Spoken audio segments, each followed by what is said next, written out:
nursing home called Abington, Oklahoma. Alright. The biggest question is, did your mother force you to be a nurse? Actually, funny enough, she didn't. She didn't. You really want to be a nurse. I came up with the idea and I was like, seems like a good idea to be a nurse, why not? And here I am. Alright, how do you love it so far? It's challenging, but it's not bad. Alright, here's another question. Aybil, Aybil. Can you tell everybody, I know the answer.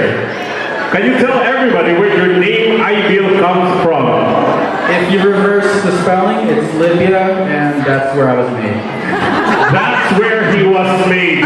He was made in Libya.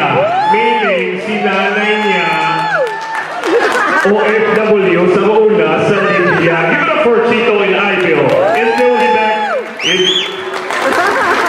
for another round of entertainment from the Ilonggo icon, Chito Ilonggo, with his son Aybil. At this time, we are about ready to present the lead eyes ang pasunday.